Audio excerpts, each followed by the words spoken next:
Tahukah Anda bahwa ada seorang nabi yang memiliki kekuatan luar biasa hingga mampu menghentikan hujan selama 3 tahun, menghidupkan kembali orang mati, dan bahkan menurut beberapa riwayat, dia tidak pernah merasakan kematian seperti manusia biasa.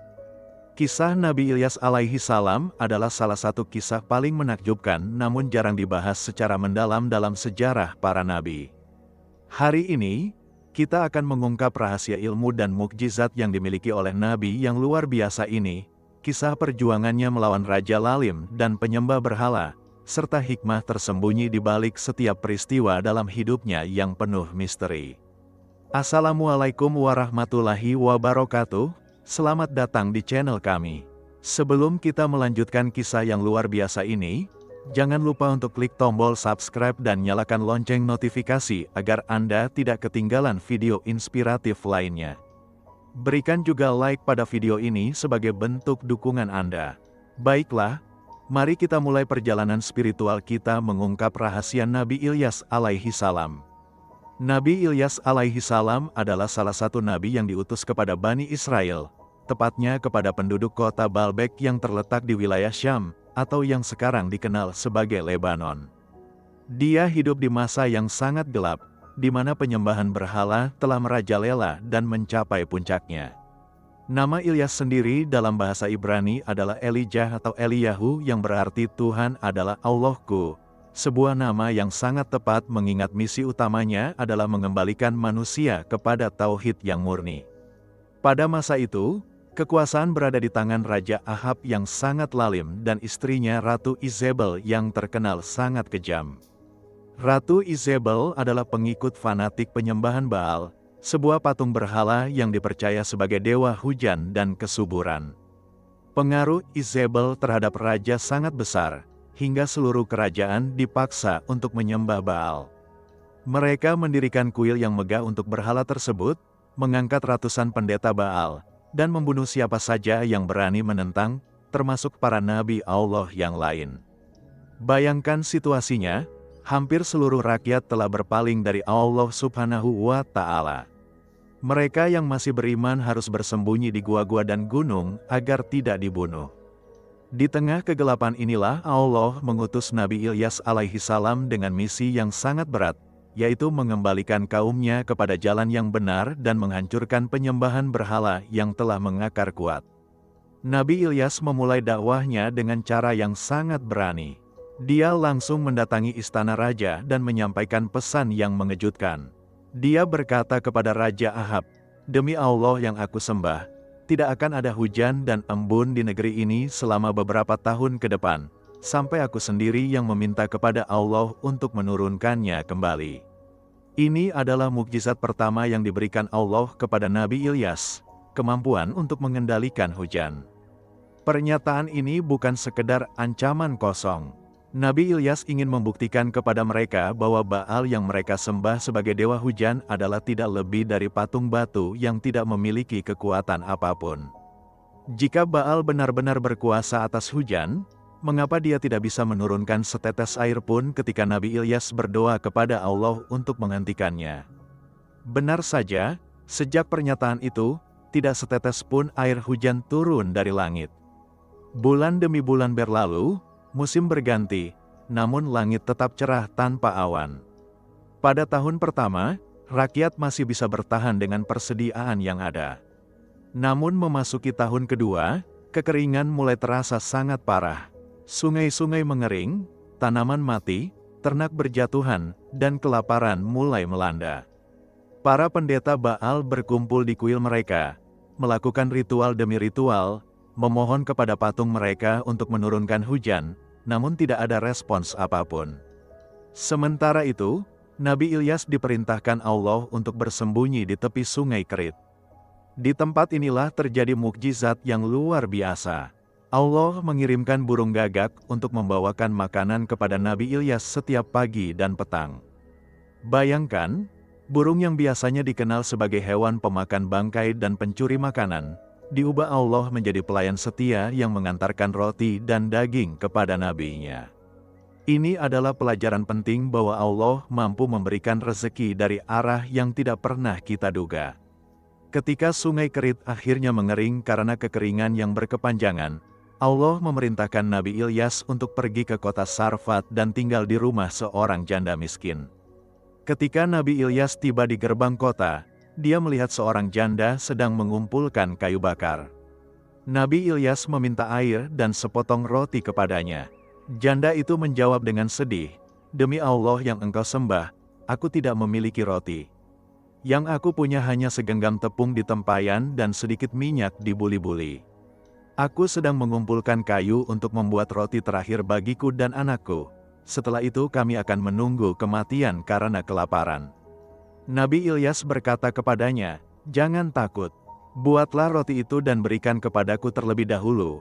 Kemudian buatlah untuk dirimu dan anakmu. Karena Allah berfirman, tempayan tepung itu tidak akan habis dan buli-buli minyak itu tidak akan berkurang sampai hari Allah menurunkan hujan kembali ke bumi." Wanita itu memiliki keimanan yang luar biasa. Meskipun dia dan anaknya dalam kondisi sangat lapar, dia mempercayai kata-kata Nabi Ilyas dan memberikan makanan terakhirnya kepada tamu Allah tersebut.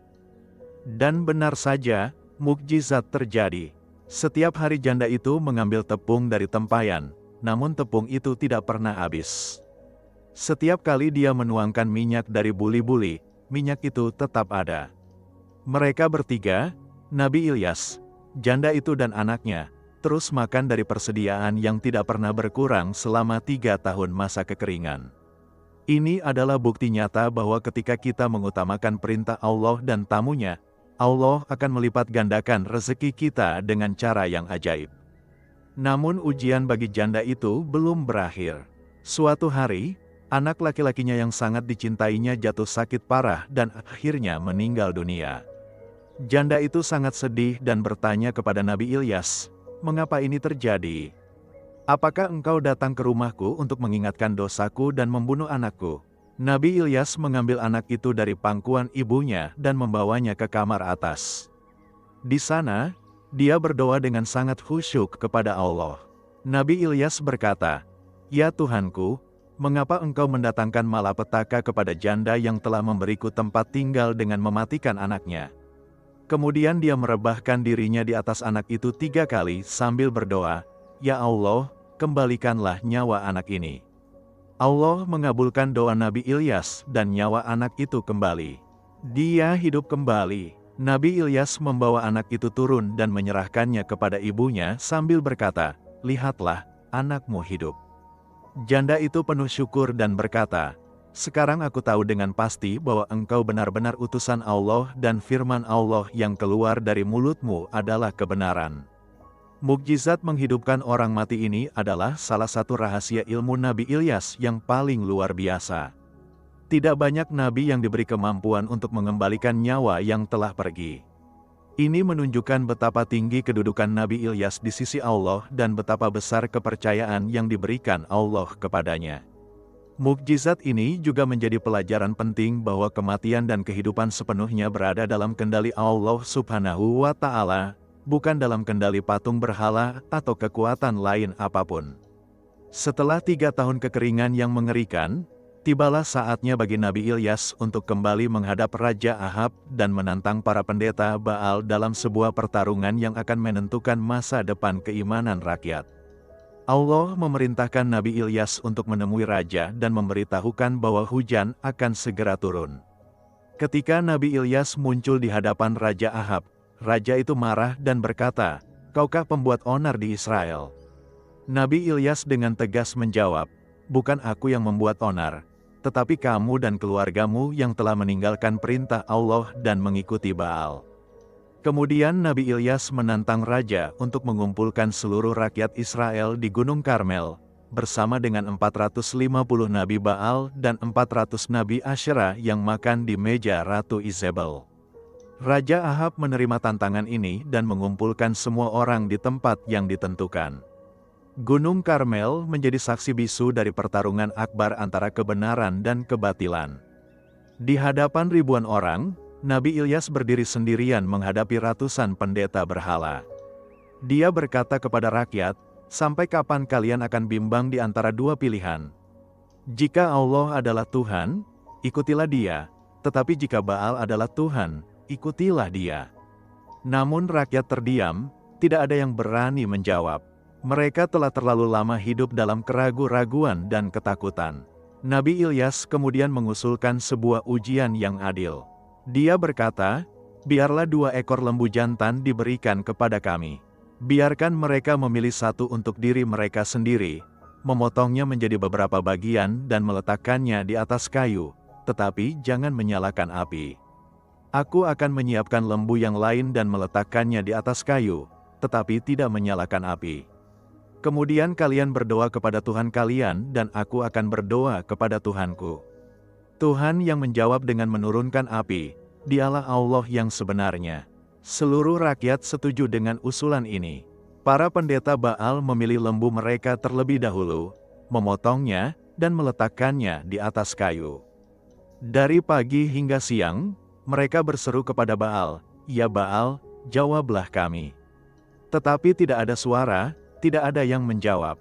Mereka melompat-lompat di sekeliling mezbah yang telah mereka buat, namun tidak ada respons apapun. Pada siang hari, Nabi Ilyas mulai mengejek mereka. Dia berkata, "Berserulah lebih keras lagi, karena dia adalah Tuhan. Mungkin dia sedang melamun, atau sedang sibuk, atau sedang dalam perjalanan. Mungkin dia sedang tidur dan perlu dibangunkan." Para pendeta Baal semakin keras berteriak dan bahkan mulai melukai diri mereka sendiri dengan pedang dan tombak sesuai kebiasaan mereka, hingga darah bercucuran. Mereka terus bernubuat hingga waktu persembahan petang, tetapi tetap tidak ada suara, tidak ada yang menjawab, tidak ada yang memperhatikan. Ketika tiba giliran Nabi Ilyas, dia memanggil rakyat untuk mendekat. Dia memperbaiki mezbah Allah yang telah rusak, mengambil 12 batu sesuai dengan jumlah suku Israel, dan membangun mezbah atas nama Allah. Kemudian dia membuat parit di sekeliling mezbah, menyusun kayu, memotong lembu dan meletakkannya di atas kayu. Lalu dia melakukan sesuatu yang sangat mengejutkan. Nabi Ilyas memerintahkan, "Isilah 4 tempayan dengan air dan tuangkanlah ke atas korban bakaran dan kayunya."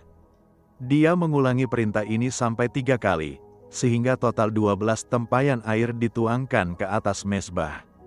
Air itu mengalir di sekeliling mezbah dan bahkan memenuhi parit yang telah dibuat. Ingatlah bahwa ini terjadi di tengah kekeringan selama 3 tahun. Air sangat langka dan berharga, namun Nabi Ilyas dengan sengaja membasahi korban bakaran itu untuk menunjukkan bahwa mukjizat yang akan terjadi benar-benar dari Allah, bukan trik atau manipulasi manusia.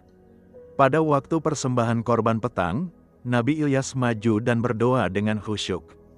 Dia berkata, "Ya Allah, Tuhan Ibrahim, Ishak dan Israel, biarlah pada hari ini orang mengetahui bahwa Engkaulah Allah di Israel dan bahwa aku adalah hamba-Mu dan bahwa atas perintah-Mu lah aku melakukan semua ini. Jawablah aku, ya Allah, jawablah aku, supaya bangsa ini mengetahui bahwa Engkaulah Allah, ya Allah, dan Engkau mengubah hati mereka kembali." Doa yang singkat namun penuh kekuatan ini sangat berbeda dengan teriakan panjang para pendeta Baal. Nabi Ilyas tidak perlu berteriak, tidak perlu melukai diri, tidak perlu ritual yang rumit. Dia hanya berdoa dengan ketulusan hati, mengakui Allah sebagai Tuhan yang sebenarnya dan dirinya sebagai hamba yang taat.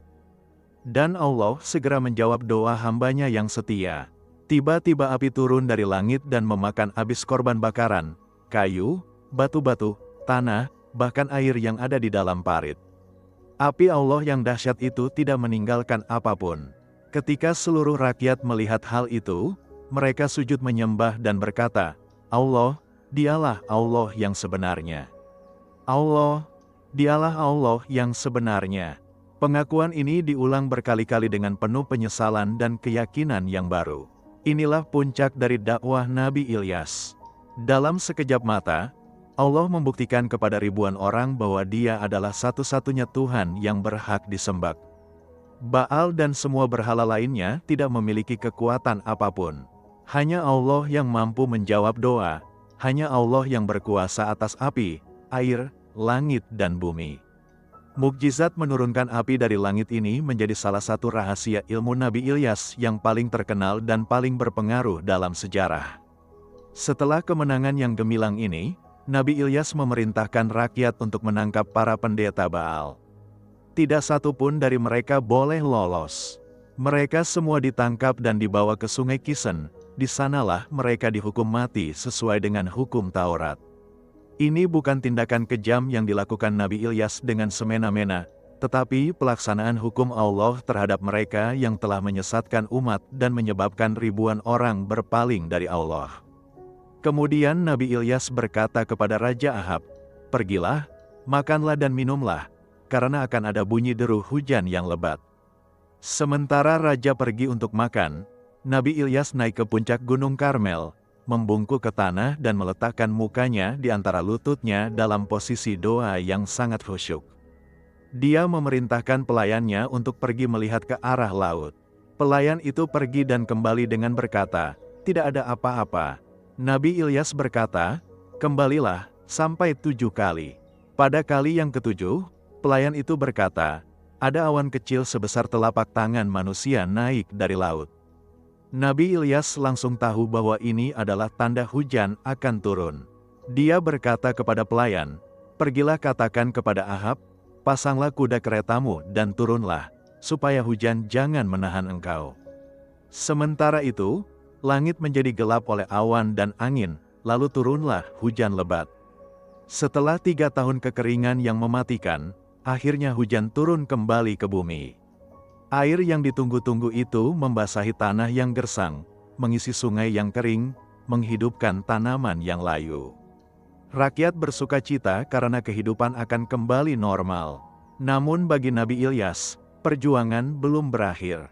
Justru ujian yang lebih berat sedang menunggunya. Ketika Ratu Izebel mendengar semua yang dilakukan Nabi Ilyas, terutama bagaimana dia membunuh semua Nabi Baal, dia sangat marah.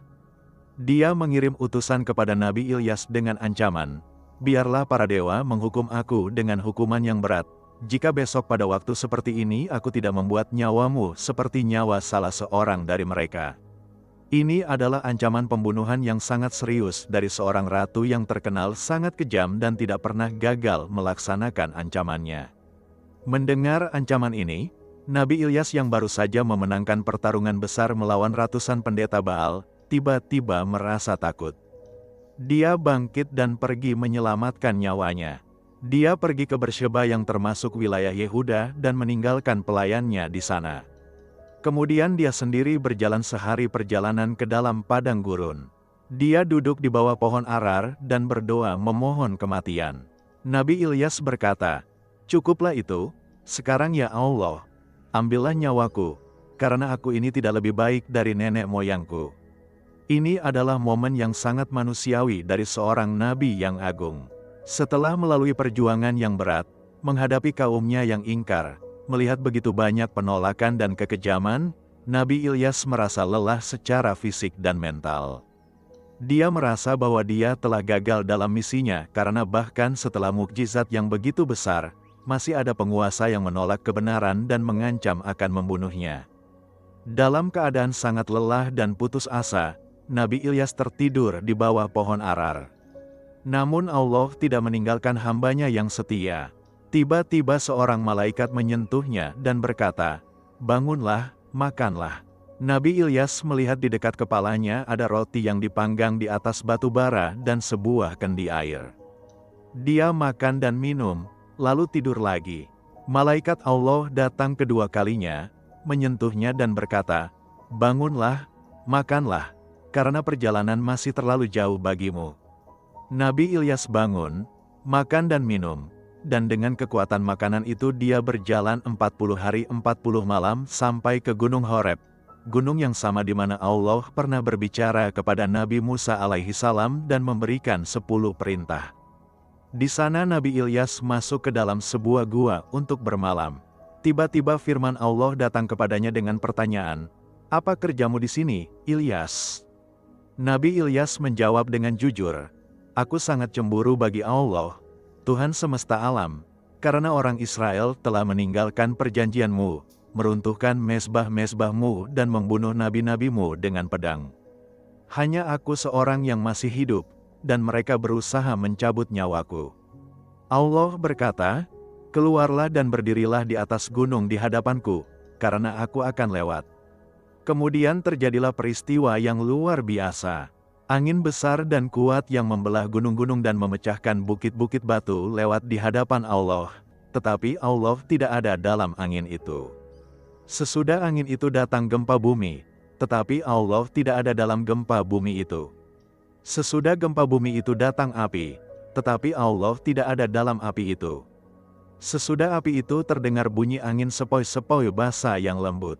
Ketika Nabi Ilyas mendengar bunyi itu, dia menyelubungi mukanya dengan jubahnya, lalu pergi keluar dan berdiri di pintu gua itu. Dan ada suara yang bertanya kepadanya, "Apa kerjamu di sini, Ilyas?" Ini adalah pelajaran yang sangat penting bagi Nabi Ilyas dan bagi kita semua. Allah tidak selalu menampakkan kekuasaannya melalui fenomena yang dahsyat seperti angin ribut, gempa bumi atau api yang menyala-nyala. Kadang-kadang Allah berbicara kepada hati kita melalui bisikan lembut yang hanya bisa didengar ketika kita sungguh-sungguh diam dan khusyuk di hadapannya. Allah kemudian memberikan instruksi baru kepada Nabi Ilyas. Dia diperintahkan untuk pergi mengurapi Hazael menjadi raja atas Aram, Yehu bin Nimsi menjadi raja atas Israel, dan Elisa bin Safat menjadi nabi menggantikannya. Allah juga memberikan jaminan kepada Nabi Ilyas bahwa dia tidak sendirian. Allah berfirman, "Aku akan meninggalkan 7.000 orang di Israel, yakni semua orang yang tidak sujud menyembah Baal dan yang mulutnya tidak mencium dia." Inilah rahasia penting lain dari ilmu Nabi Ilyas, yaitu pengetahuan bahwa dalam setiap masa yang penuh kegelapan, Allah selalu menyisakan sekelompok orang yang tetap beriman dan setia kepadanya.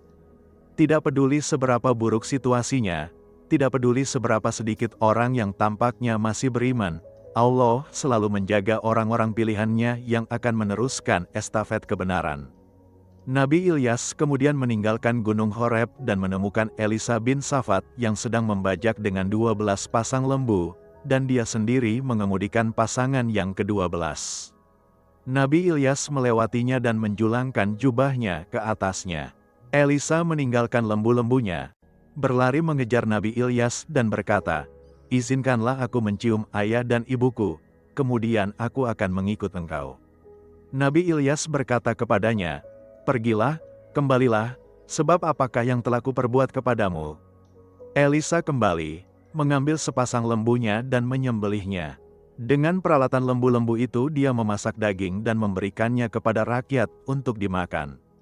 Kemudian dia berangkat, mengikut Nabi Ilyas dan melayaninya. Tindakan Elisa menyembelih lembu-lembunya dan membakar peralatan bajak menunjukkan komitmen total. Dia tidak meninggalkan pintu kembali terbuka. Dia membakar jembatan di belakangnya dan sepenuhnya mendedikasikan hidupnya untuk melayani Allah melalui pelayanan kepada nabinya. Hubungan guru dan murid antara Nabi Ilyas dan Elisa sangat istimewa. Elisa tidak hanya belajar ilmu dari Nabi Ilyas, tetapi juga menyerap karakter, kesabaran, dan keimanannya. Dia menyaksikan berbagai mukjizat yang dilakukan Nabi Ilyas dan mempersiapkan dirinya untuk menjadi penerus yang layak.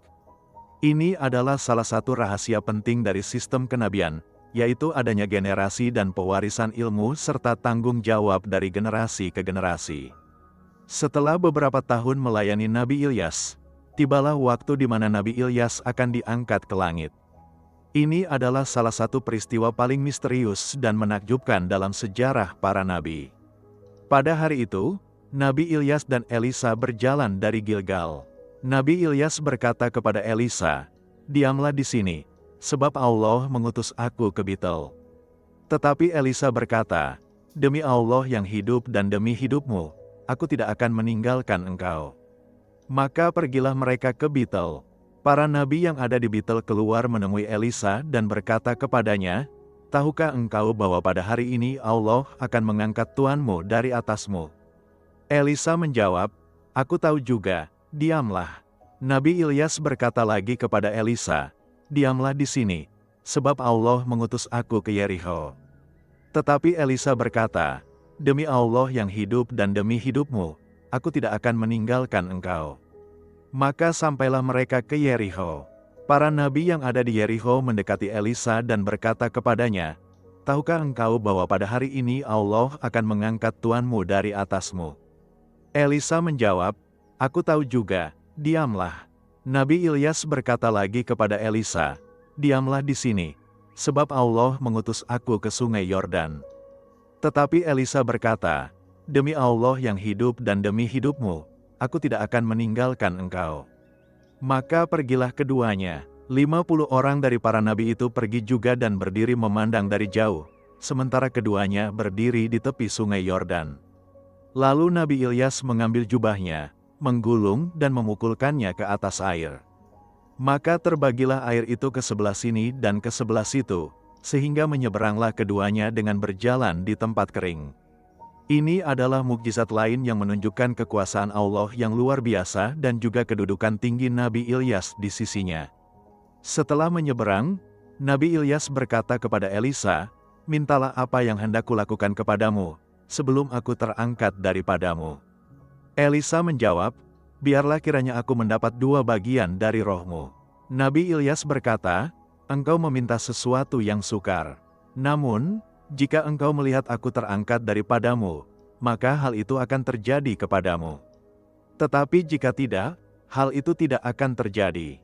Permintaan Elisa ini sangat dalam maknanya. Dia tidak meminta harta, tahta, atau kehormatan dunia. Dia meminta 2 bagian dari roh Nabi Ilyas, yang dalam tradisi Israel berarti bagian warisan anak sulung. Dengan kata lain, Elisa meminta untuk menjadi pewaris utama dari ilmu, mukjizat, dan misi yang diemban oleh Nabi Ilyas. Dia ingin melanjutkan pekerjaan besar gurunya dengan kekuatan yang bahkan lebih besar. Sementara mereka berjalan sambil berbincang-bincang, tiba-tiba datanglah kereta berapi dengan kuda berapi memisahkan keduanya. Lalu naiklah Nabi Ilyas ke langit dalam angin badai. Ketika Elisa melihat hal itu, dia berseru, "Bapakku, Bapakku, kereta Israel dan orang-orangnya yang berkuda." Setelah itu Elisa tidak melihatnya lagi. Dia memegang pakaiannya dan mengoyakkannya menjadi 2 koyakan. Kemudian Elisa mengambil jubah Nabi Ilyas yang telah jatuh daripadanya. Dia berdiri di tepi sungai Yordan, mengambil jubah Nabi Ilyas yang telah jatuh itu, memukulkannya ke atas air sambil berkata, "Di manakah Allah, Tuhan Ilyas?" Ketika dia memukul air itu, terbagilah air itu ke sebelah sini dan ke sebelah situ, lalu menyeberanglah Elisa. Para nabi yang ada di Yerikho melihat dia dari seberang dan berkata, "Roh Ilyas telah hinggap pada Elisa." Mereka pergi menemuinya dan sujud kepadanya sampai ke tanah. Peristiwa pengangkatan Nabi Ilyas ke langit ini adalah salah satu rahasia terbesar dalam kisahnya. Berbeda dengan kebanyakan manusia yang mengalami kematian biasa, Nabi Ilyas diangkat hidup-hidup ke langit dengan cara yang sangat spektakuler. Kereta berapi dan kuda berapi ini bukan kendaraan biasa, tetapi simbol dari kemegahan dan kehormatan yang diberikan Allah kepada hambanya yang sangat istimewa ini. Menurut berbagai riwayat dan tafsir, Nabi Ilyas tidak meninggal seperti manusia pada umumnya. Dia diangkat ke langit dan masih hidup hingga sekarang, menunggu waktu yang ditentukan Allah untuk turun kembali ke bumi menjelang akhir zaman. Beberapa ulama berpendapat bahwa Nabi Ilyas dan Nabi Khidir alaihi salam adalah 2 nabi yang masih hidup hingga kini, berkelana di bumi untuk menjalankan misi-misi khusus yang diberikan Allah kepada mereka. Dalam tradisi Islam, ada banyak kisah tentang pertemuan para wali dan orang saleh dengan Nabi Ilyas. Dia sering digambarkan muncul untuk membantu orang-orang yang dalam kesulitan, memberikan petunjuk kepada mereka yang tersesat, dan mengajarkan ilmu kepada mereka yang terpilih. Beberapa riwayat menyebutkan bahwa Nabi Ilyas dan Nabi Khidir bertemu setiap tahun pada musim haji untuk melaksanakan ibadah haji bersama-sama. Nabi Muhammad SAW sendiri pernah menyebutkan Nabi Ilyas dalam beberapa hadits. Dalam peristiwa Isra dan Miraj, Nabi Muhammad bertemu dengan beberapa nabi terdahulu, dan menurut sebagian riwayat, Nabi Ilyas adalah salah satu dari mereka. Rasulullah juga pernah bersabda bahwa Nabi Ilyas adalah saudara Nabi Khidir, dan keduanya adalah hamba-hamba Allah yang istimewa yang diberi umur panjang untuk hikmah tertentu. Salah satu rahasia ilmu Nabi Ilyas yang sangat penting adalah ilmu tentang kesabaran dalam menghadapi ujian. Perjalanan hidupnya penuh dengan ujian yang sangat berat. Dia harus menghadapi penolakan dari kaumnya, ancaman pembunuhan dari penguasa zalim, masa-masa kelaparan dan kekeringan, serta perasaan kesepian karena hampir semua orang di sekitarnya telah berpaling dari Allah. Namun di tengah semua ujian itu, Nabi Ilyas tetap teguh pada pendirian dan tidak pernah berkompromi dengan kebatilan.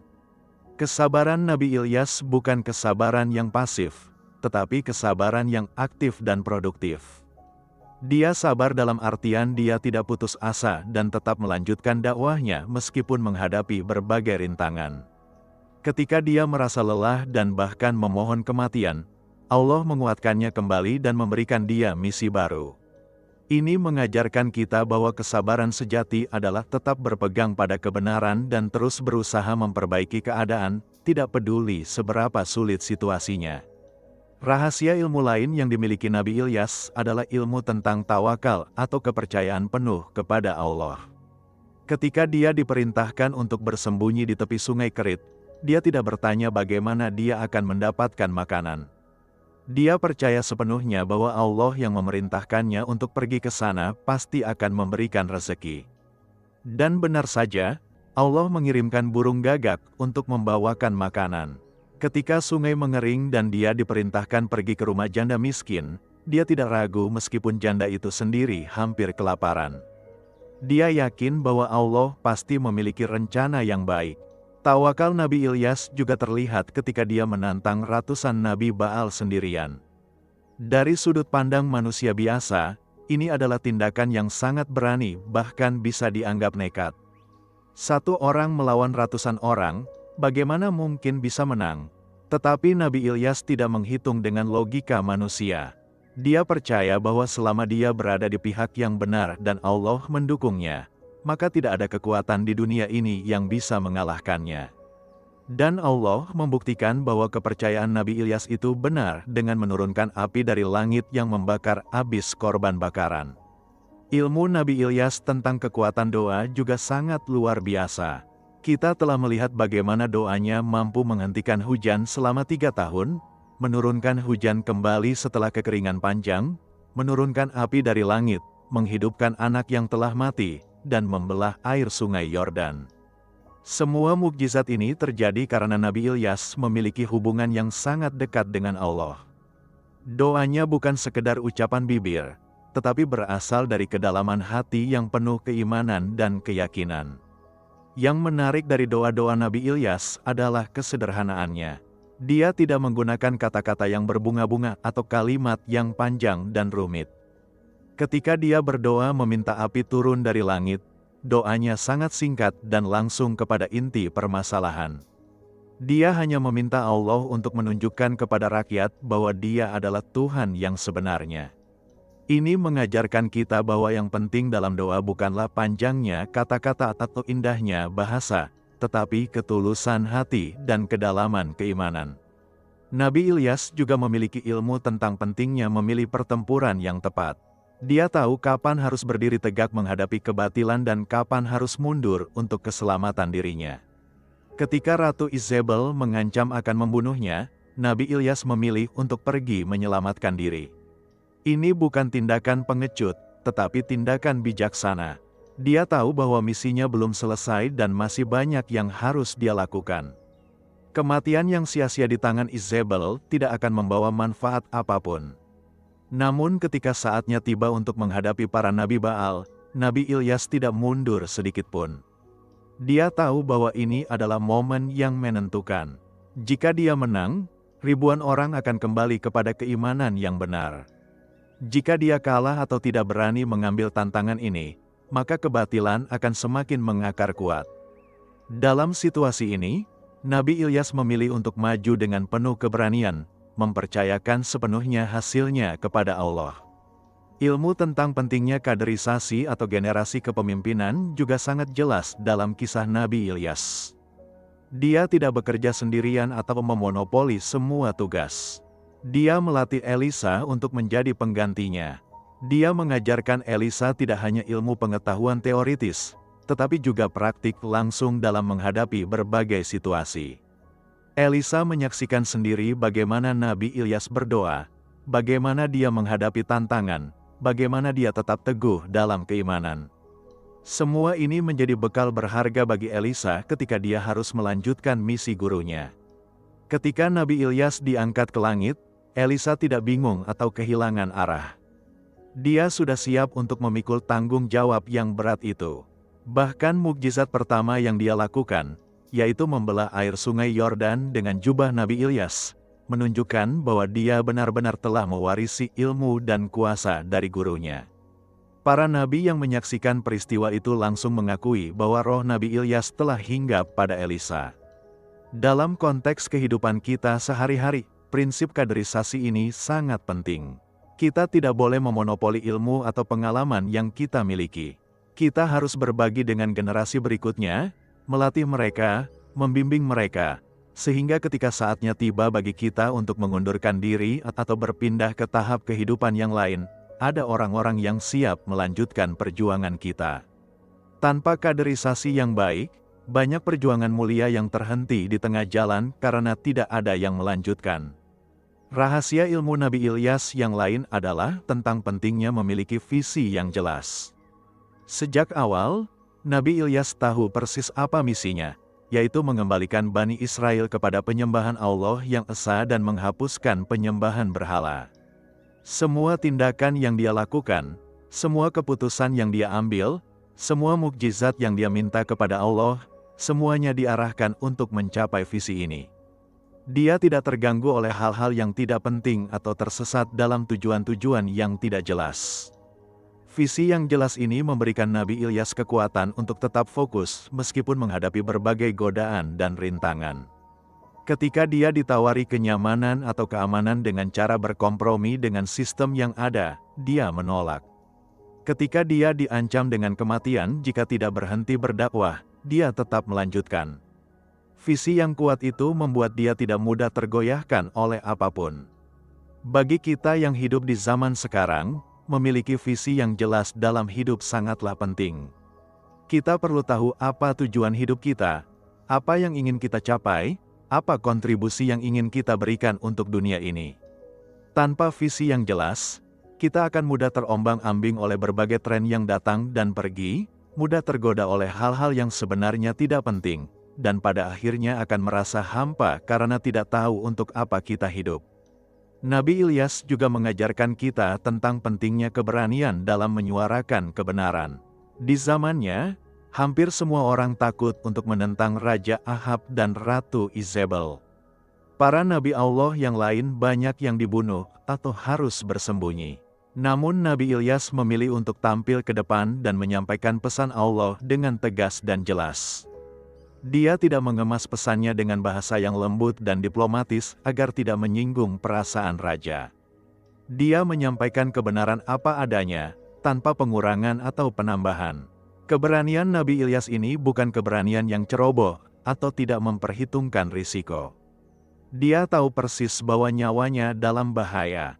Dia tahu bahwa apa yang dia lakukan bisa mengakibatkan kematian yang sangat mengerikan. Namun dia lebih takut kepada Allah daripada takut kepada manusia. Dia lebih memilih mati dalam keadaan menyampaikan kebenaran daripada hidup dalam keadaan diam melihat kebatilan merajalela. Di zaman sekarang, keberanian seperti ini sangat dibutuhkan. Banyak orang yang tahu mana yang benar dan mana yang salah, tetapi mereka memilih untuk diam karena takut dikucilkan, takut kehilangan pekerjaan, takut tidak populer, atau takut pada berbagai konsekuensi lainnya.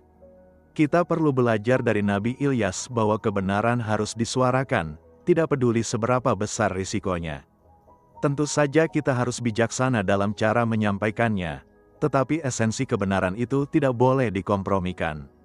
Ilmu Nabi Ilyas tentang zuhud atau kesederhanaan hidup juga patut kita teladani.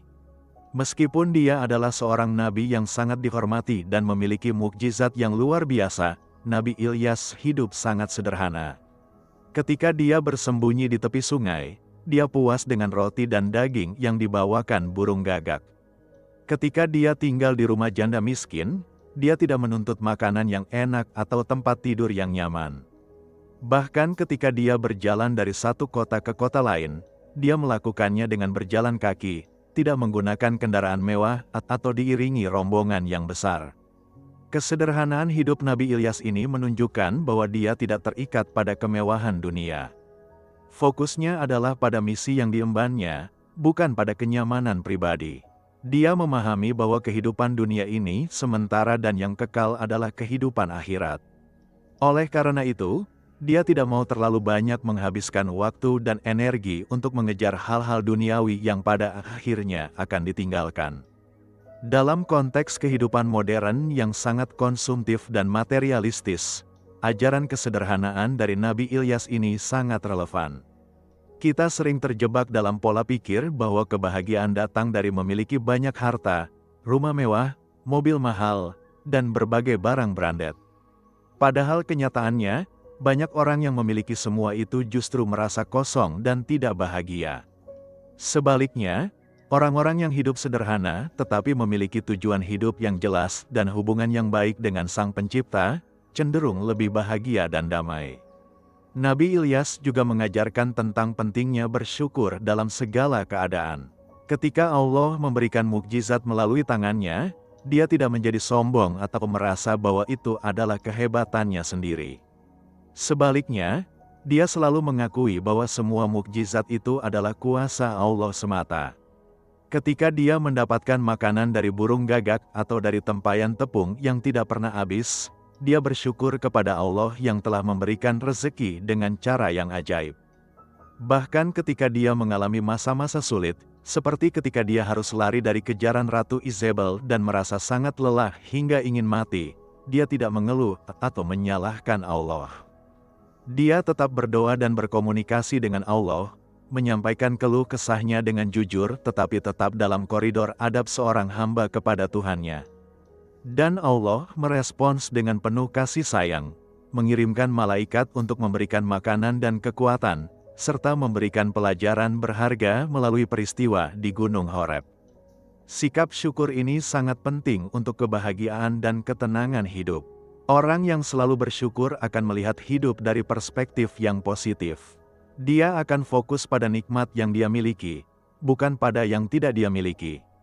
Dia akan melihat kesulitan sebagai ujian yang akan menjadikannya lebih kuat, bukan sebagai hukuman yang tidak adil. Dengan sikap seperti ini, dia akan lebih mampu menghadapi berbagai tantangan hidup dengan lapang dada. Rahasia ilmu Nabi Ilyas yang sangat penting lainnya adalah tentang kekuatan iman yang kokoh. Imannya kepada Allah tidak tergoyahkan oleh apapun. Ketika dia mengumumkan bahwa hujan tidak akan turun selama beberapa tahun, dia tidak ragu sedikit pun bahwa Allah akan mengabulkan permintaannya. Ketika dia menantang ratusan Nabi Baal, dia yakin sepenuhnya bahwa Allah akan membuktikan kebenaran di hadapan semua orang. Ketika dia berdoa agar anak janda itu hidup kembali, dia tidak bimbang apakah doanya akan dikabulkan atau tidak.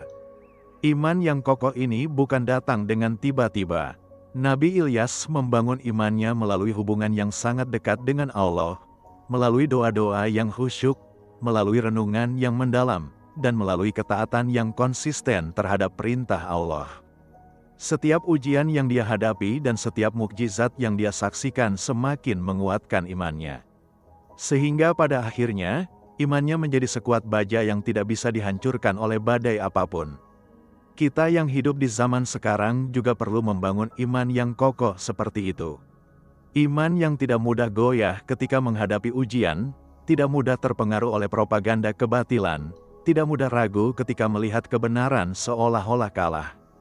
Iman yang kokoh ini dibangun melalui pendidikan agama yang benar, melalui ibadah yang konsisten, melalui membaca dan merenungkan firman Allah, dan melalui bergaul dengan orang-orang yang beriman. Nabi Ilyas juga mengajarkan tentang pentingnya berdiri untuk kebenaran bahkan ketika kita sendirian. Pada satu titik dalam dakwahnya, dia merasa bahwa hanya dia sendiri yang masih beriman sementara semua orang lain telah berpaling kepada Baal. Meskipun merasa sendirian, Dia tidak berhenti berjuang. Dia tidak berkata, "Ah sudahlah, tidak ada gunanya melawan arus sendirian." Sebaliknya, dia semakin keras menyuarakan kebenaran, bahkan sampai menantang ratusan nabi Baal dalam pertarungan terbuka. Allah kemudian memberitahukan kepadanya bahwa dia sebenarnya tidak sendirian. Ada 7.000 orang yang masih setia kepada Allah, yang tidak pernah sujud menyembah Baal. Orang-orang ini mungkin tidak terlihat, mungkin mereka bersembunyi atau tidak berani tampil ke permukaan, tetapi mereka ada. Ini mengajarkan kita bahwa ketika kita berdiri untuk kebenaran, meskipun terasa sendirian, sebenarnya selalu ada orang-orang lain yang sepemikiran dengan kita. Kita mungkin tidak melihat mereka, tetapi mereka ada. Lebih penting lagi, bahkan jika benar-benar tidak ada orang lain yang mendukung kita, kita tetap harus berdiri untuk kebenaran. Kebenaran tidak ditentukan oleh jumlah orang yang mempercayainya.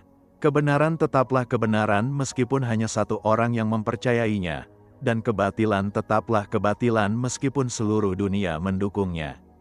Nabi Ilyas memahami prinsip ini dengan sangat baik, dan itulah yang memberinya kekuatan untuk terus berjuang. Ilmu Nabi Ilyas tentang pentingnya konsistensi juga sangat berharga. Dari awal sampai akhir pelayanannya, pesannya selalu sama dan konsisten, yaitu meninggalkan penyembahan berhala dan kembali kepada penyembahan Allah yang esa. Dia tidak pernah berubah-ubah dalam prinsipnya. Dia tidak pernah mengikuti tren atau menyesuaikan ajarannya dengan selera masa. Apa yang benar ya benar, apa yang salah ya salah, tidak ada zona abu-abu. Konsistensi ini membuat pesannya sangat jelas dan kuat. Orang-orang tahu persis apa yang dia ajarkan dan apa yang dia perjuangkan. Tidak ada kebingungan atau ambiguitas. Konsistensi ini juga membuat dia sangat kredibel. Ketika kata-katanya terbukti benar, ketika hujan benar-benar tidak turun selama 3 tahun seperti yang dia katakan, ketika api benar-benar turun dari langit seperti yang dia janjikan, kepercayaan orang kepada pesannya semakin kuat. Di zaman media sosial sekarang ini, di mana opini bisa berubah-ubah setiap hari mengikuti tren yang sedang viral, konsistensi menjadi barang yang sangat langka dan berharga. Banyak orang yang hari ini mengatakan A, besok mengatakan B, lusa mengatakan C, tergantung apa yang sedang populer atau apa yang menguntungkan mereka. Sikap seperti ini membuat mereka kehilangan kredibilitas dan kepercayaan. Kita perlu belajar dari Nabi Ilyas untuk memiliki prinsip yang jelas dan konsisten, lalu berpegang teguh pada prinsip itu apapun yang terjadi. Nabi Ilyas juga mengajarkan tentang pentingnya membela yang lemah dan tertindas. Ketika dia tinggal di rumah janda miskin, dia tidak hanya menerima kebaikan dari janda itu, tetapi juga membalas dengan memberikan mukjizat yang sangat berharga. Dia memastikan bahwa janda dan anaknya tidak kelaparan dengan membuat tepung dan minyak mereka tidak pernah habis. Ketika anak janda itu meninggal, dia menggunakan kuasa yang diberikan Allah kepadanya untuk menghidupkan anak itu kembali, memberikan kebahagiaan yang luar biasa kepada seorang ibu yang telah kehilangan segalanya. Kepedulian Nabi Ilyas terhadap janda miskin ini menunjukkan bahwa meskipun dia sedang dalam misi besar mengubah sebuah bangsa, dia tidak melupakan kebutuhan individu yang lemah dan tertindas. Dia tidak menganggap bahwa orang-orang kecil itu tidak penting karena fokusnya adalah pada perubahan besar-besaran. Sebaliknya, dia memahami bahwa keadilan dan kasih sayang harus dimulai dari hal-hal kecil, dari kepedulian terhadap tetangga yang membutuhkan, dari membantu mereka yang tidak memiliki suara. Pelajaran ini sangat relevan untuk kita yang sering terlalu fokus pada hal-hal besar dan spektakuler sampai melupakan tanggung jawab kita terhadap orang-orang di sekitar kita yang membutuhkan. Kita bermimpi mengubah dunia, tetapi tidak peduli dengan tetangga yang kelaparan. Kita ingin menjadi terkenal dengan berbagai prestasi besar, tetapi mengabaikan orang tua kita sendiri yang membutuhkan perhatian. Nabi Ilyas menunjukkan kepada kita bahwa kebesaran sejati adalah ketika kita bisa peduli pada yang kecil sambil juga memperjuangkan yang besar. Rahasia ilmu Nabi Ilyas yang sangat mendalam adalah tentang hubungan personal yang intim dengan Allah. Dia tidak hanya mengenal Allah sebagai Tuhan yang Maha Kuasa, tetapi juga sebagai sahabat yang sangat dekat, yang bisa dia ajak berbicara tentang apa saja termasuk keluh kesahnya yang paling pribadi. Ketika dia merasa sangat lelah dan putus asa, dia tidak menutupi perasaannya di hadapan Allah. Dia jujur mengungkapkan bahwa dia ingin mati saja karena tidak kuat lagi. Allah tidak marah dengan kejujuran ini, sebaliknya Allah merespons dengan penuh kasih sayang. Hubungan seperti ini hanya bisa terbangun melalui waktu yang panjang dan komunikasi yang intens. Nabi Ilyas pasti menghabiskan banyak waktu dalam doa dan meditasi, berbicara dengan Allah tentang segala sesuatu, mendengarkan bisikan Allah di dalam hatinya. Melalui hubungan yang intim ini, dia bisa merasakan kehadiran Allah dalam setiap aspek hidupnya. Dia tahu bahwa Allah selalu bersamanya, baik dalam suka maupun duka, dalam kemenangan maupun kekalahan, dalam kehormatan maupun penghinaan. Kita yang hidup di zaman yang sangat sibuk ini sering melupakan pentingnya membangun hubungan personal dengan Allah. Kita mungkin rajin beribadah, tetapi ibadah kita sering menjadi ritualistik dan mekanis, tanpa kehadiran hati yang sejati. Kita berdoa, tetapi doa kita lebih seperti membaca daftar permintaan, bukan percakapan yang hangat dengan Sang Pencipta. Kita perlu belajar dari Nabi Ilyas untuk membangun hubungan yang lebih dalam dengan Allah, hubungan yang intim dan personal, di mana kita bisa berbicara tentang apa saja dan merasakan responsnya dalam hati kita. Nabi Ilyas juga mengajarkan tentang pentingnya memiliki mentalitas pemenang, bukan korban. Meskipun dia menghadapi berbagai kesulitan dan penindasan, dia tidak pernah memosisikan dirinya sebagai korban yang lemah dan tidak berdaya. Sebaliknya, dia selalu mengambil inisiatif dan mengontrol situasi. Ketika menghadapi kekeringan, dia yang mengumumkan bahwa hujan akan berhenti dan dia yang akan meminta hujan turun kembali. Ketika menghadapi para nabi Baal, dia yang menantang mereka untuk adu mukjizat.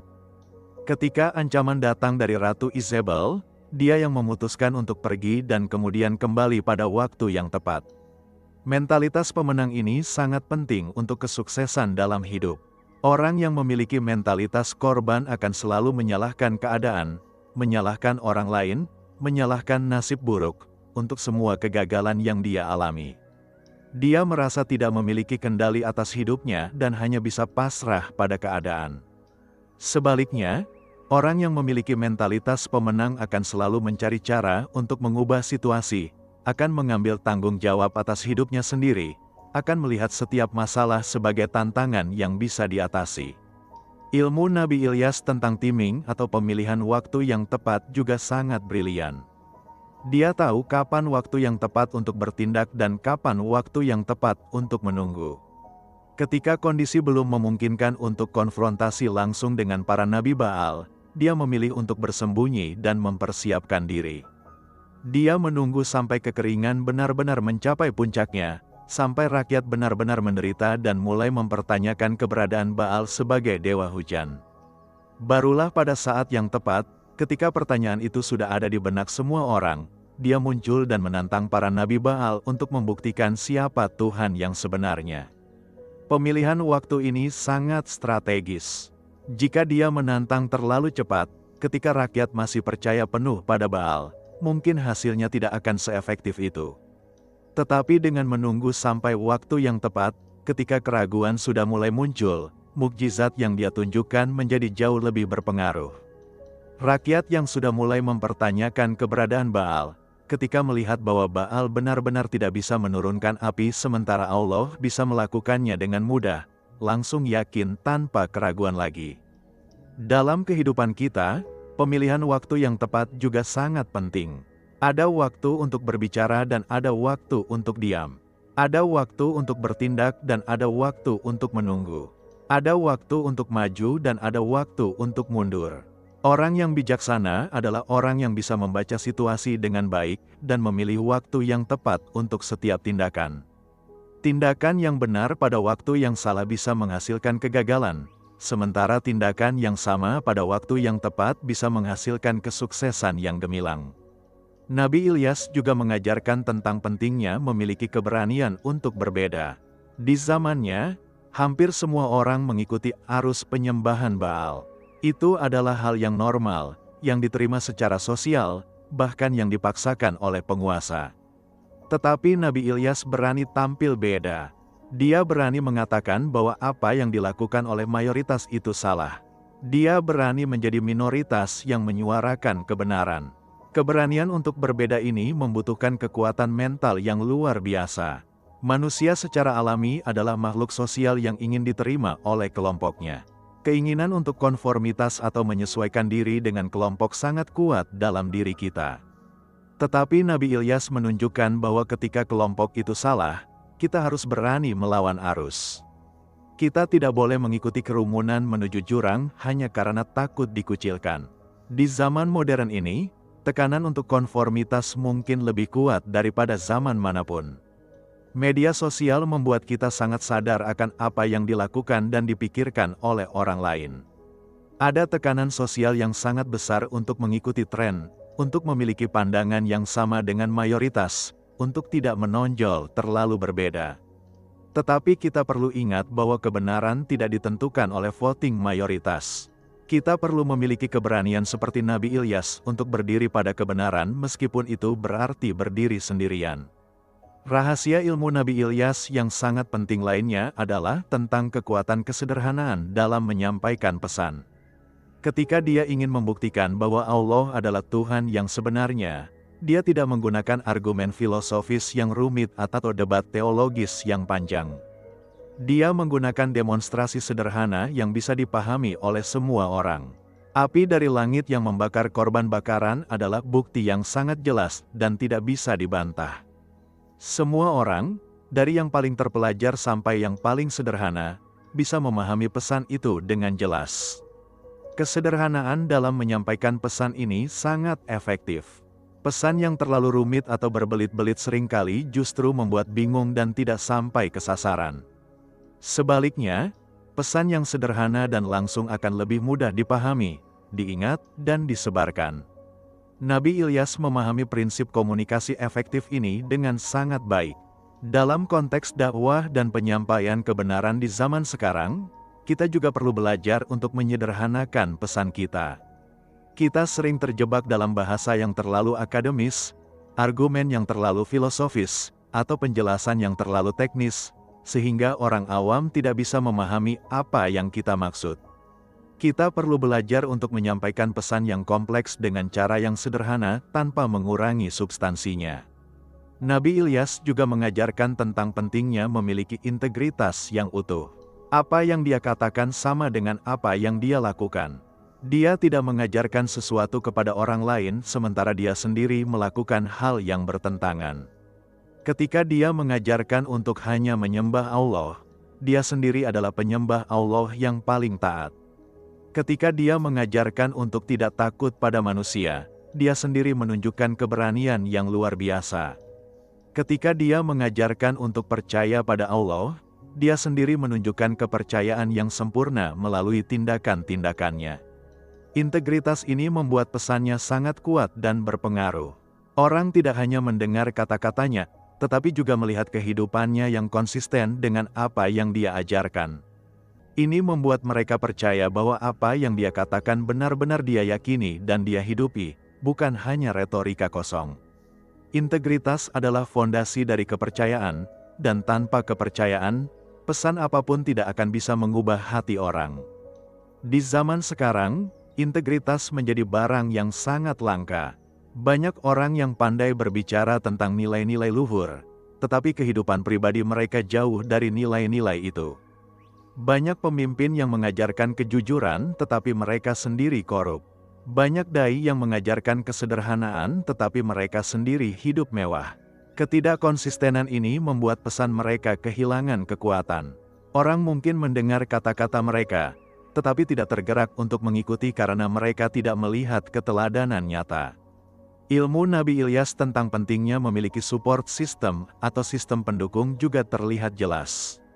Meskipun dia sering digambarkan sebagai pejuang soliter, sebenarnya dia tidak benar-benar sendirian.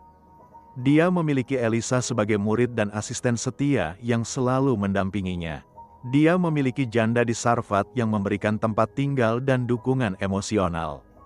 Dia memiliki 7.000 orang yang meskipun tidak terlihat, tetap setia pada Allah dan memberikan dukungan moral bahwa dia tidak benar-benar sendirian dalam perjuangannya. Support system ini sangat penting untuk ketahanan mental dan emosional seseorang dalam menghadapi tantangan berat. Tidak ada manusia yang bisa bertahan sendirian dalam perjuangan yang panjang dan berat. Kita semua membutuhkan orang-orang yang mendukung kita, yang menguatkan kita ketika kita lemah, yang mengingatkan kita ketika kita mulai menyimpang, yang berbagi beban dengan kita ketika beban itu terlalu berat untuk dipikul sendiri. Dalam kehidupan kita perlu membangun support system yang kuat.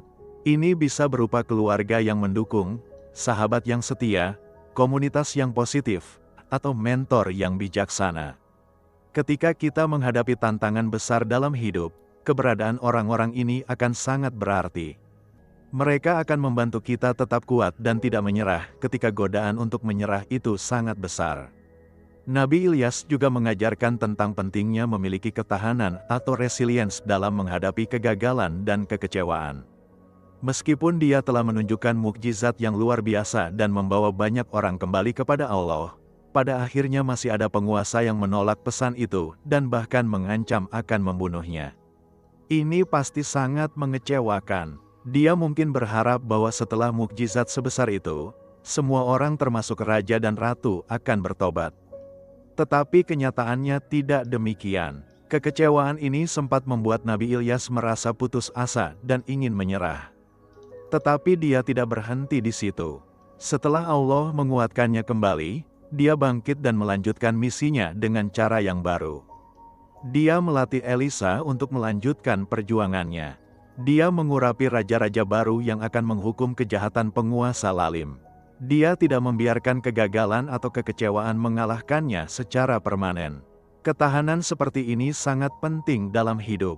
Kita semua akan mengalami kegagalan dan kekecewaan. Tidak ada yang bisa sukses dalam setiap usahanya.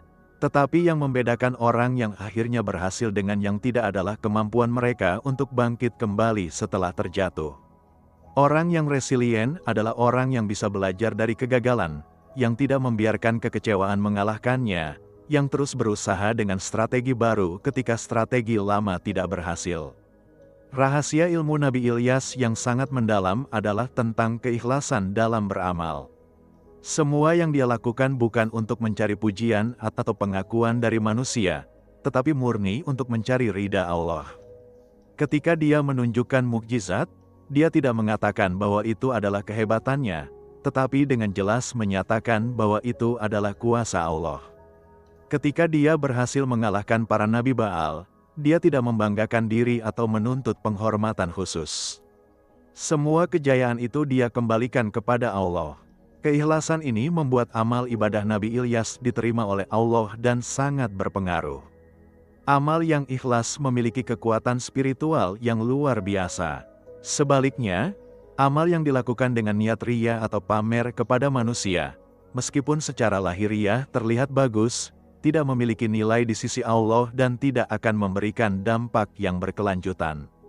Di zaman media sosial sekarang ini, menjaga keikhlasan menjadi tantangan yang sangat besar. Kita tergoda untuk menampilkan semua amal baik kita di media sosial, mencari like dan komentar pujian dari orang lain. Perlahan-lahan, motivasi kita bergeser dari mencari ridha Allah menjadi mencari validasi dari manusia. Kita perlu sangat waspada terhadap godaan ini dan terus memeriksa niat kita dalam setiap amal yang kita lakukan.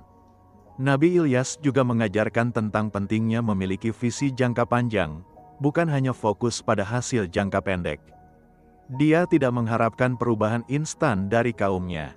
Dia memahami bahwa mengubah keyakinan dan perilaku yang sudah mengakar selama puluhan tahun membutuhkan waktu dan proses yang panjang.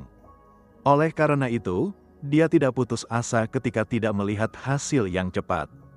Dia terus bekerja dengan sabar, menanam benih-benih kebenaran, yakin bahwa suatu saat benih-benih itu akan tumbuh dan berbuah. Visi jangka panjang ini juga terlihat dari usahanya melatih Elisa. Dia tahu bahwa pekerjaannya tidak akan selesai dalam masa hidupnya. Dia membutuhkan penerus yang akan melanjutkan misi itu setelah dia tidak ada lagi. Dengan melatih Elisa dengan baik, Dia memastikan bahwa perjuangannya akan terus berlanjut bahkan setelah dia diangkat ke langit. Dalam kehidupan kita, kita juga perlu memiliki visi jangka panjang. Kita terlalu sering fokus pada hasil instan, ingin melihat perubahan segera, dan cepat menyerah ketika hasil tidak datang secepat yang kita harapkan. Kita perlu belajar untuk berpikir dalam skala waktu yang lebih panjang, untuk sabar dalam proses, dan untuk terus bekerja meskipun hasil belum terlihat. Perubahan yang sejati dan berkelanjutan membutuhkan waktu. Ilmu Nabi Ilyas tentang pentingnya memiliki keseimbangan antara aksi dan kontemplasi juga sangat penting. Dia bukan hanya seorang aktivis yang selalu beraksi tanpa berpikir, tetapi juga seorang kontemplator yang meluangkan waktu untuk merenung dan berkomunikasi dengan Allah. Ketika dia berada di Gua Horeb, dia menghabiskan waktu untuk mendengarkan bisikan lembut Allah. Ketika dia berdoa untuk menurunkan api dari langit, dia melakukannya dengan khusyuk dan fokus penuh. Keseimbangan ini membuat tindakannya selalu terarah dan bermakna. Kontemplasi memberinya kebijaksanaan untuk menentukan tindakan yang tepat, sementara aksi mewujudkan hasil dari kontemplasi itu di dunia nyata. Tanpa kontemplasi, aksi bisa menjadi sembrono dan tidak efektif. Tanpa aksi, kontemplasi hanya menjadi lamunan yang tidak menghasilkan apa-apa. Di zaman yang sangat cepat dan sibuk ini, kita cenderung terlalu banyak beraksi tanpa cukup waktu untuk kontemplasi. Kita terus bergerak dari satu aktivitas ke aktivitas lain tanpa sempat berhenti dan bertanya, apakah semua yang saya lakukan ini benar-benar bermakna? Apakah saya bergerak ke arah yang benar? Kita perlu belajar untuk menciptakan ruang dan waktu untuk kontemplasi, untuk diam sejenak dan mendengarkan bisikan Allah dalam hati kita. Nabi Ilyas juga mengajarkan tentang pentingnya memiliki keberanian untuk mengambil risiko. Ketika dia mengumumkan bahwa hujan tidak akan turun, dia mengambil risiko besar. Bagaimana jika hujan tetap turun? Kredibilitasnya akan hancur dan misinya akan gagal total. Ketika dia menantang ratusan Nabi Baal, dia juga mengambil risiko sangat besar. Bagaimana jika api tidak turun dari langit? Dia akan dianggap sebagai penipu dan mungkin akan dibunuh di tempat. Tetapi Nabi Ilyas mengambil risiko-risiko ini bukan karena dia ceroboh atau sembrono. Dia mengambil risiko itu karena dia memiliki keyakinan yang sangat kuat pada Allah. Dia tahu bahwa Allah tidak akan mengecewakannya. Dia tahu bahwa ketika dia berjalan di jalan yang benar dengan niat yang tulus, Allah akan mendukungnya. Keyakinan ini membuatnya berani mengambil risiko yang orang lain tidak berani ambil. Dalam hidup, kita sering terlalu takut mengambil risiko. Kita ingin selalu berada di zona aman, tidak mau melangkah keluar dari zona nyaman kita. Akibatnya, kita tidak pernah mencapai potensi penuh kita. Kita tidak pernah melakukan hal-hal besar karena hal-hal besar selalu melibatkan risiko. Kita perlu belajar dari Nabi Ilyas untuk memiliki keberanian mengambil risiko yang terkalkulasi, risiko yang diambil berdasarkan keyakinan pada Allah dan bukan berdasarkan kesombongan atau kecerobohan. Rahasia ilmu Nabi Ilyas yang sangat penting lainnya adalah tentang kekuatan doa yang spesifik. Ketika dia berdoa, dia tidak hanya berdoa dengan kalimat umum, tetapi sangat spesifik. Dia berdoa agar tidak ada hujan, dan memang tidak ada hujan. Dia berdoa agar api turun dari langit, dan api benar-benar turun. Dia berdoa agar anak janda itu hidup kembali, dan anak itu benar-benar hidup kembali. Kekhususan doa ini menunjukkan kejelasan niat dan fokus yang tajam. Doa yang spesifik lebih kuat daripada doa yang umum dan samar. Ketika kita berdoa dengan spesifik, kita menunjukkan bahwa kita benar-benar tahu apa yang kita inginkan dan kita sungguh-sungguh dalam memintanya. Kita juga bisa lebih mudah melihat apakah doa kita dikabulkan atau tidak. Doa yang terlalu umum seperti berikanlah aku kebahagiaan atau berikanlah aku kesuksesan, meskipun baik, kurang memiliki kekuatan fokus dibandingkan doa yang spesifik. Nabi Ilyas juga mengajarkan tentang pentingnya memiliki kepekaan spiritual untuk membaca tanda-tanda dari Allah. Ketika dia melihat awan kecil sebesar telapak tangan muncul dari laut, dia langsung tahu bahwa itu adalah tanda hujan akan turun. Orang lain mungkin melihat itu sebagai awan biasa yang tidak berarti apa-apa, tetapi Nabi Ilyas dengan kepekaan spiritualnya bisa membaca bahwa itu adalah jawaban atas doanya. Kepekaan spiritual ini berkembang melalui hubungan yang dekat dengan Allah dan latihan yang konsisten dalam mendengarkan bisikan ilahi. Orang yang dekat dengan Allah akan lebih peka terhadap petunjuk-petunjuknya. Mereka bisa melihat makna yang lebih dalam di balik peristiwa-peristiwa yang tampaknya biasa. Mereka bisa merasakan kehadiran Allah dalam kehidupan sehari-hari mereka.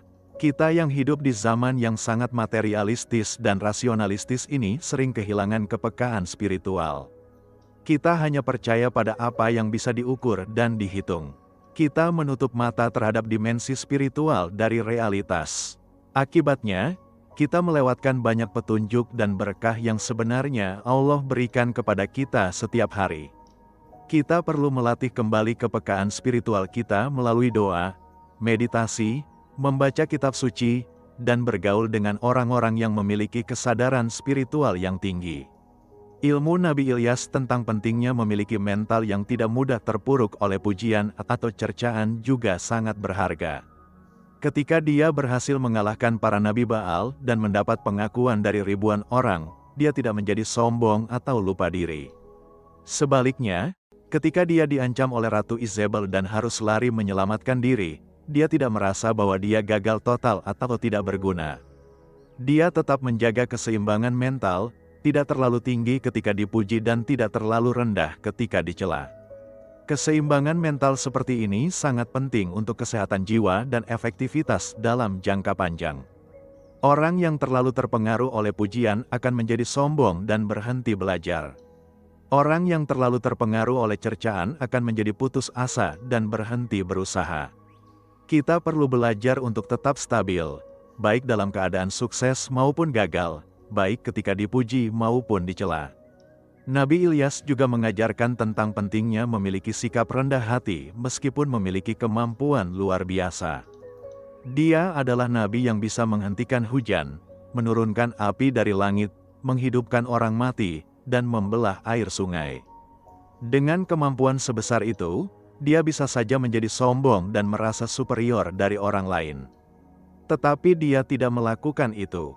Dia tetap rendah hati, mengakui bahwa semua kemampuan itu adalah anugerah dari Allah, bukan kehebatan dirinya sendiri. Kerendahan hati adalah sifat yang sangat indah dan menarik.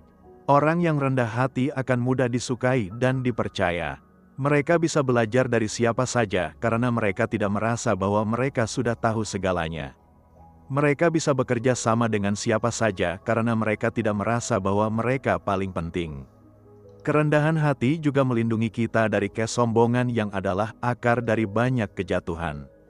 Di akhir kisah Nabi Ilyas, kita melihat bagaimana dia diangkat ke langit dengan cara yang sangat mulia.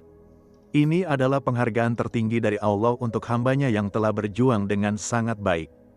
Pengangkatan ini juga menunjukkan bahwa Allah tidak pernah membiarkan orang-orang yang setia kepadanya tanpa pahala. Mungkin di dunia ini mereka mengalami banyak kesulitan dan penderitaan, tetapi Allah menyediakan kehormatan yang jauh lebih besar di akhirat. Kisah Nabi Ilyas mengajarkan kita bahwa hidup ini bukan hanya tentang mencari kenyamanan dan menghindari kesulitan. Hidup ini adalah tentang melakukan hal yang benar meskipun sulit, tentang berdiri untuk kebenaran meskipun sendirian, tentang memperjuangkan keadilan meskipun harus membayar harga yang mahal. Perjuangan seperti itu tidak akan sia-sia. Allah melihat, Allah menghargai, dan Allah akan memberikan pahala yang setimpal bahkan lebih. Saudara-saudara yang dirahmati Allah, demikianlah kisah Nabi Ilyas alaihi salam dan rahasia-rahasia ilmu yang bisa kita pelajari dari kehidupannya.